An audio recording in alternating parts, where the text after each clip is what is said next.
તો બનાસકાંઠામાં ફરી એકવાર બોમ્બની ધમકી મળતા તંત્ર સતર્ક બન્યું છે। સુરત અને દક્ષિણ ગુજરાત બાદ હવે પાલનપુરની મુખ્ય પોસ્ટ ઓફિસને બોમ્બથી ઉડાવી દેવાની ધમકી મળતા ખળભળાટ મચી ગયો છે। ઈમેલ દ્વારા મળેલી આ ધમકીના પગલે વડી કચેરીની સૂચનાથી પોસ્ટ ઓફિસની ઇમારતને તાત્કાલિક ખાલી કરવામાં આવી હતી। અચાનક આવેલી સૂચનાથી કર્મચારીઓ અને અરજદારોમાં ભયનો માહોલ જોવા મળી રહ્યો છે।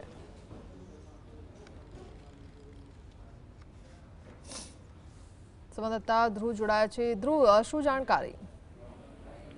હાજી, ચોક્કસથી હિના જણાવી દઉં, જે રીતે બનાસકાંઠા જિલ્લાની પાલનપુર ખાતેની જે પોસ્ટ ઓફિસ છે ત્યાં આગળ ફરી એક વખત જે રીતે બોમ્બ ઉડાડી દેવાની ધમકી મળી છે।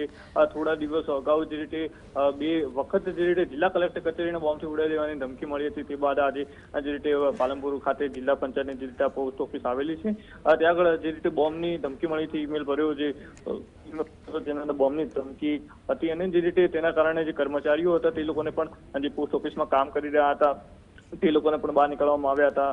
અરજદારો તે લોકો આવતા હતા, તે લોકોમાં પણ હડકંપ ક્યાંક મચ્યો હતો। જે રીતે બોમ્બની જે રીતે ધમકી મળી હતી તેના કારણે સમગ્ર વિસ્તારને જે રીતે ખાલી કરવામાં આવ્યો હતો અને જે રીતે કર્મચારીઓ હતા તે લોકો પણ બહાર નીકળવામાં આવ્યા હતા।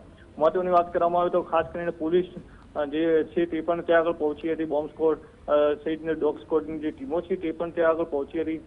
જોકે અત્યારે પણ તપાસ ચાલી રહી છે, કારણ કે જે રીતે લાંબા સમયથી આ પ્રકારની ધમકીઓ મળે છે।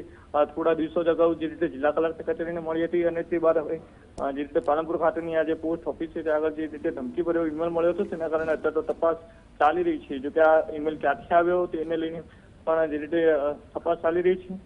જોકે હાલ તો જે રીતે ધમકી ભર્યા ઈમેલ મળી રહ્યા છે તેને લઈને તપાસ જ બની છે। જી, આભાર।